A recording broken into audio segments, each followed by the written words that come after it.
बिस्मिल्लाहिर्रहमानिर्रहीम। अस्सलाम वालेकुम। मैथ्स टैक्टिक्स एकेडमी के प्लेटफॉर्म पे मैं आपका टीचर हुसैन शबीर आपको वेलकम करता हूँ। आज का lecture class 9 exercise 1.5 simultaneous equations का सलूशन फाइंड आउट करेंगे। दो मेथड अप्लाई करेंगे, matrix inversion method, Cramer's rule. पहले क्रैमर्स रूल अप्लाई करते हैं। क्रैमर्स रूल जो बुक में आपको जिस तरह सॉल्व करवाया हुआ है उससे थोड़ा सा डिफरेंट मेथड है, लेकिन टेक्निक जो है वो ज़्यादा इजी आपको लगेगी इंशाल्लाह और इफ़ेक्टिव भी है। तो चलते हैं क्रैमर्स रूल का एक क्वेश्चन लेते हैं। क्वेश्चन नंबर 1 है पार्ट नंबर 8, 3x - 4y = 4 और x + 2y = 8। आपने करना ये है, इसका सोल्यूशन इस तरह स्टार्ट करना है कि सबसे पहले इसको आप मैट्रिक्स फॉर्म में, ये जो इक्वेशंस है लेफ्ट हैंड साइड है इसको लिख लें। 3 - 4 1 और 2, इस एक्स के साथ 1 है और इसको लेट कर लें कि ये ए है। ये मैट्रिक्स ए आ गया आपके पास। अब आप करें ये एक D1 लेट करें, एक मैट्रिक्स लेट कर लें D1 और एक कर लें D2। और ये 1 और 2 इसलिए मैंने इंडेक्स लिखा है, ये जो नीचे लिखा है नंबर वो इसलिए लिखा है कि आपको याद करने में, रिमेंबर करने में इजी होगा। आपने करना ये है, देखिए 1 से मुराद ये है कि आपने ए का जो पहला कॉलम है इसको चेंज कर देना है और इसकी जगह ये वाले नंबर लिख देने हैं, यानी 4 और 8। तो दूसरा कॉलम कौन सा लिखना है? जो ए वाला है, यानी ए मैट्रिक्स का दूसरा कॉलम आपने वैसे लिखना है। 1 से मतलब ये है कि 1 वाला कॉलम चेंज करके आपने ये वाले जो नंबर्स हैं ये आपने लिख देने हैं।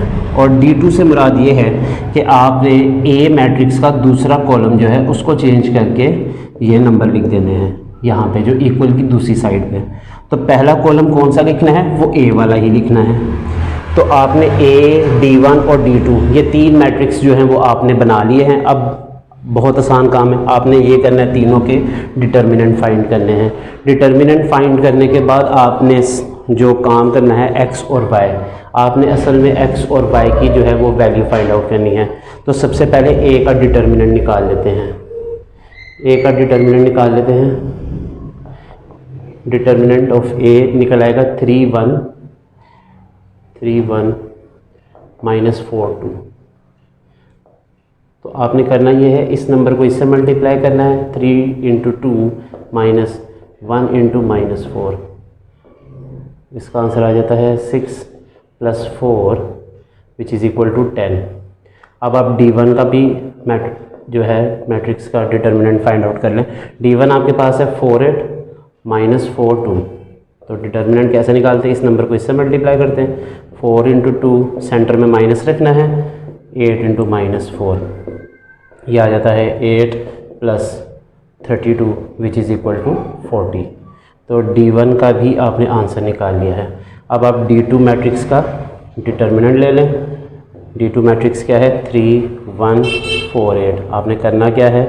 इस नंबर को इससे मल्टीप्लाई करना है, यानी 3 को आपने 8 से मल्टीप्लाई करना है और 1 को आपने 4 से मल्टीप्लाई करना है। इसका आंसर आ जाएगा 24 - 4 = 20। तो आपने 3 आंसर्स निकाल लिए हैं, एक के डिटर्मिनेंट का, D1 के डिटर्मिनेंट का और D2 के डिटर्मिनेंट का।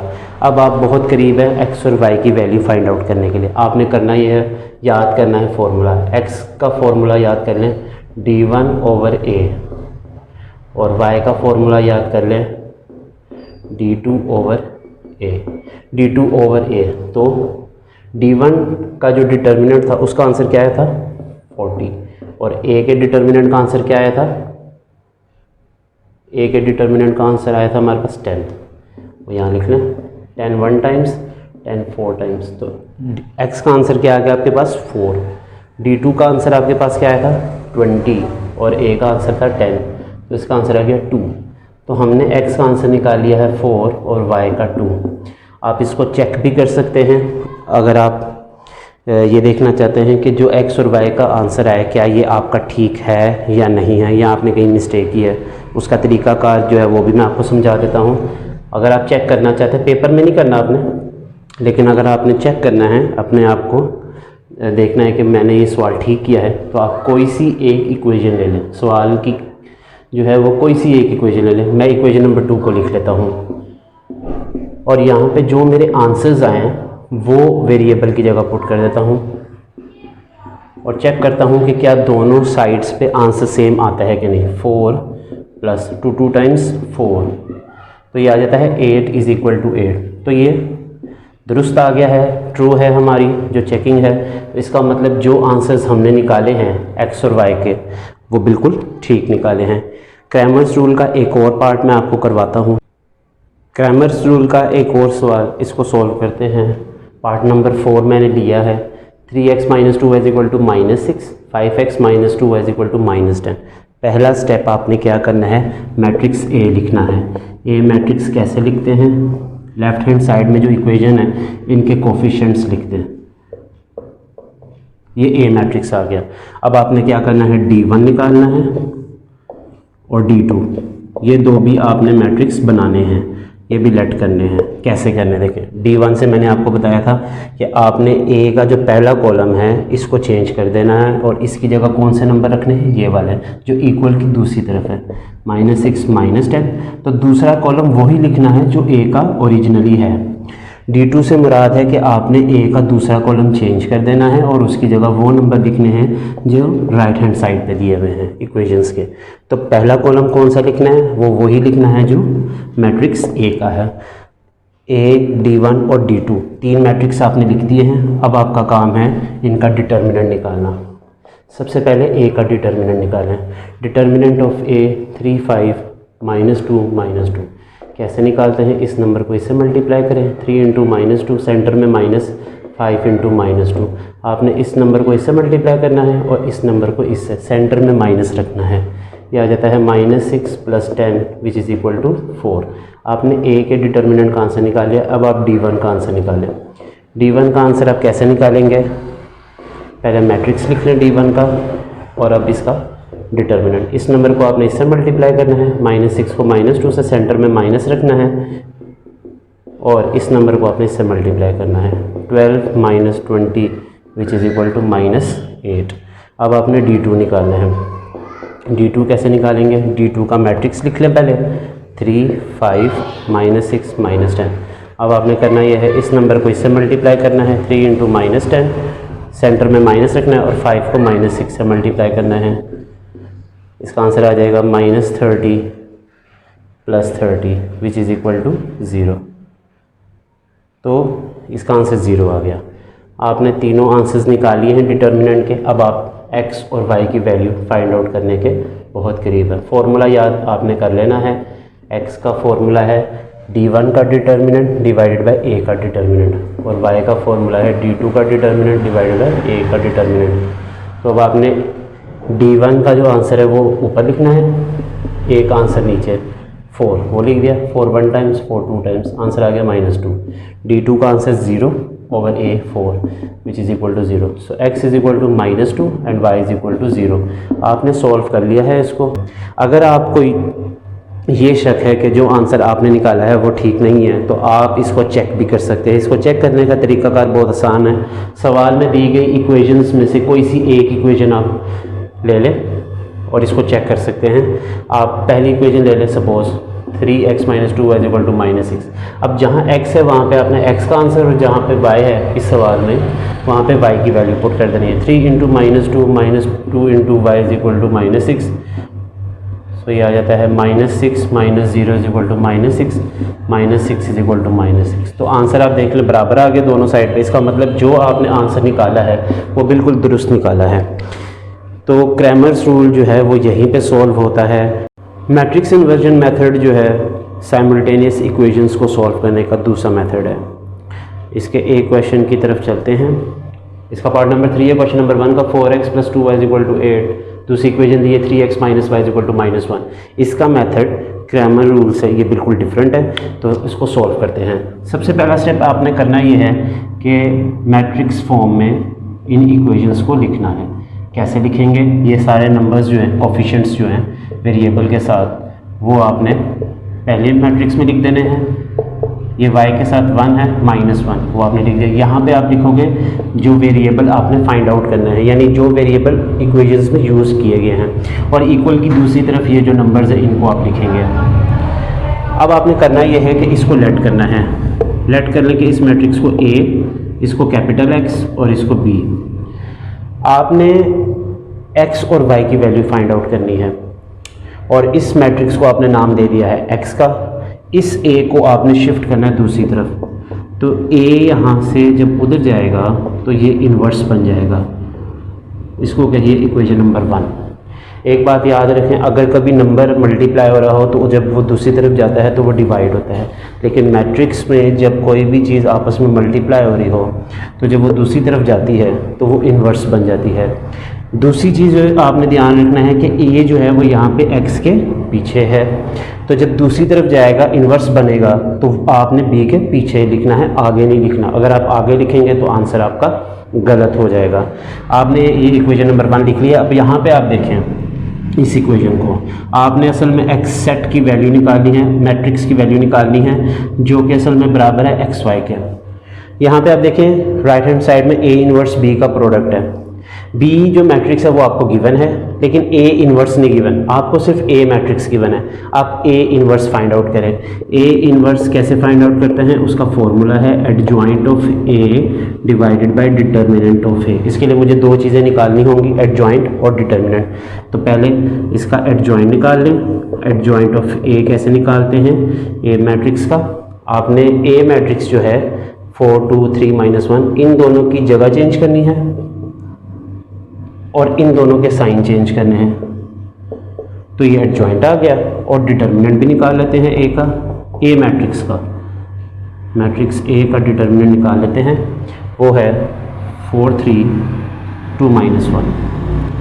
तो इसका डिटर्मिनेंट कैसे निकालते हैं, इनको आपस में मल्टीप्लाई करें, 4 को -1 से सेंटर में माइनस और 3 को 2 से मल्टीप्लाई कर दें, तो ये आ जाता है -4 -6 विच इज़ इक्वल टू -10। तो आपने डिटर्मिनेंट का भी आंसर निकाल लिया है और एडजॉइंट का भी। ये दोनों आंसर्स इस फॉर्मूले में पुट कर देते हैं, तो a इनवर्स का आंसर बन जाता है, ऊपर एडजॉइंट का आंसर लिखे -1 -2 और -3 4 डिवाइडेड बाय नीचे -10। a इनवर्स की वैल्यू आपने फाइंड आउट कर ली है। अब आप इसको पुट कर दें इक्वेशन नंबर 1 में, putting values of a inverse and b in equation number 1। Equation number 1 क्या है, x is equal to a inverse b। तो a इनवर्स की वैल्यू पहले आप लिखें -1 -2 -3 4 डिवाइड्स -10, और b मैट्रिक्स क्या गिवन है आपको, वो है 8 -1। अब आपने करना ये है, इन दो मैट्रिक्स को मल्टीप्लाई करना है। पहले मैट्रिक्स में आप रो वाइज जाते हैं, दूसरे मैट्रिक्स में कॉलम वाइज। जब भी मल्टीप्लाई करते हैं तो -1 × 8 -8, बीच में प्लस, -2 × -1 2, -3 × 8 -24, प्लस 4 × -1 -4, तो प्लस माइनस -4 हो जाएगा, और इसके नीचे लिखेंगे -10। इसका आंसर आ जाएगा -6 -28 ओवर -10। तो अभी आप इसको सॉल्व करें मज़ीद। ये जो -10 नीचे है ये अब इन दोनों नंबर्स पे डिवाइड कर दें। So x is equal to -6 divides -10 and -28 divides -10। Further इसको सॉल्व करेंगे तो ये आ जाएगा 3/5 और ये आ जाएगा 14/5। तो xy आपने क्या लेट किया था, xy जो x सेट है ये, इसको आपने क्या लेट किया था, x की जगह आप लिख सकते हैं इस तरह xy। ये कैसे पता चला आपको, x इज इक्वल टू जो आपने लेट किया था स्टार्टिंग में, कैपिटल X क्या लेट किया था मैट्रिक्स xy, तो आप उसकी जगह ये वापस मैट्रिक्स लिख दें और यहाँ पे लिख दें 3/5 14/5। दो मैट्रिक्स जब आपस में इक्वल होते हैं तो याद रखें उनकी करस्पॉन्डिंग एंट्रीज इक्वल होती हैं। यहाँ से x की वैल्यू आ गई 3/5 और y की आ गई 14/5। इसके साथ ही पहला पार्ट जो है इसका मैट्रिक्स इन्वर्जन मेथड का वो सॉल्व हो चुका है। एक और पार्ट सॉल्व करते हैं मैट्रिक्स इन्वर्जन मेथड का, होप सो आपको समझ आ रही है। मैट्रिक्स इन्वर्जन मेथड का पार्ट नंबर 6, इसको भी सॉल्व करते हैं। ये दूसरा सवाल है मैट्रिक्स इन्वर्जन मेथड का, होप सो आपको इसकी समझ आ रही है। इस सवाल को भी हल करते हैं। पहली इक्वेशन आपको दी है 4x + y = 9 -3x - y = -5। सबसे पहला स्टेप आपका क्या है कि आपने इसको मैट्रिक्स फॉर्म में लिखना है। कैसे लिखेंगे, ये कोफिशिएंट्स को लिख लें इस मैट्रिक्स के अंदर। 4 -3 1 -1, इस y के साथ 1 है। दूसरी ब्रैकेट में आप लिखोगे xy इक्वल्स 9 - 5। अब आप प्लॉट करें, ये A मैट्रिक्स है, ये x है और ये B है। A को आपने उधर शिफ्ट करना है तो A उधर जाके क्या बन जाएगा, A इन्वर्स, इसको आप कहें इक्वेशन नंबर 1। अब आपने देखना है इक्वेशन नंबर 1 में लिखा हुआ है A इन्वर्स B मैट्रिक्स आपके पास है लेकिन A इन्वर्स नहीं है। A इन्वर्स का फॉर्मूला है adjoint of A divided by determinant of A. तो आपको यहाँ पे दो चीज़ें निकालनी है, एडजॉइंट भी निकालना है और डिटर्मिनेंट भी निकालना है। तो एडजॉइंट निकाल लेते हैं। एडजॉइंट ऑफ ए निकालने का तरीकाकार बहुत आसान है। आपने इन दो नंबर्स की, ये जो ए मैट्रिक्स है, इन दो नंबर्स की जगह चेंज करनी है और इन दो नंबर्स के साइन चेंज करने हैं। तो एज सिंपल। उसके बाद आपने ए का डिटर्मिनेंट निकालना है। ए मैट्रिक्स ए वाला जो है 4 1 -1 -3, इसका डिटर्मिनेंट कैसे निकालते हैं, 4 को -1 से मल्टीप्लाई करें, सेंटर में माइनस और -3 को 1 से, तो ये आ जाता है -4 + 3 विच इज़ इक्वल टू -1। तो आपने डिटर्मिनेंट निकाल लिया है -1 और एडजॉइंट भी निकाल लिया है। ये दोनों आंसर्स ए इन्वर्स की वैल्यू में पुट कर दें। ए इन्वर्स का फॉर्मूला आपके पास ये लिखा हुआ है, इसमें ऊपर एडजॉइंट की कीमत रखनी है आपने, वो है -1 4 और 3 और नीचे है -1। ए इन्वर्स की वैल्यू आ गई आपके पास। अब आप इसको पुट करते हैं इक्वेशन नंबर 1 में, putting values of A inverse and B in equation number 1। और इक्वेशन नंबर 1 क्या है, x is equal to A inverse B. A inverse की वैल्यू लिख लो -1 3 4 और उसके नीचे लिखो -1 और b का मैट्रिक्स है 9 - 5। अब मल्टीप्लाई करो, पहले मैट्रिक्स में रो वाइज, दूसरे में कॉलम वाइज। तो मल्टीप्लाई बहुत आसान है, -1 को 9 से मल्टीप्लाई करो -9, -1 को -5 से +5, 3 को 9 से 27, 4 को 5 से -20 डिवाइडेड बाय -1। तो ये आ जाता है -4 और 7 और इसके नीचे क्या है -1। तो ये जो -1 है, अब इन दोनों नंबर्स पे डिवाइड कर दो, x is equal to -4 divide -1, 7 divides -1। तो ओवरऑल आपके पास आंसर आ जाएगा 4 - 7। और x को आपने शुरू में क्या लेट किया था, मैट्रिक्स xy, तो ये आ जाता है 4 - 7। दो मैट्रिक्स अगर इक्वल है तो उनके करस्पॉन्डिंग एंट्रीज भी इक्वल होंगी, यानी x 4 के बराबर है और y -7 के। इसके साथ ही मैट्रिक्स इन्वर्जन मेथड जो है वो इख्तिताम को पहुंचता है। Cramer's rule, matrix inversion method, दोनों मेथड आपको मैंने सिखा दिए हैं। इसकी प्रैक्टिस करें और अच्छे तरीके से इसको समझें, क्योंकि बोर्ड के पॉइंट ऑफ व्यू से ये सवाल बहुत इम्पोर्टेंट है। तो आज का लेक्चर यहीं पे ख़त्म होता है। मुझे दीजिए इजाज़त। अल्लाह हाफिज़।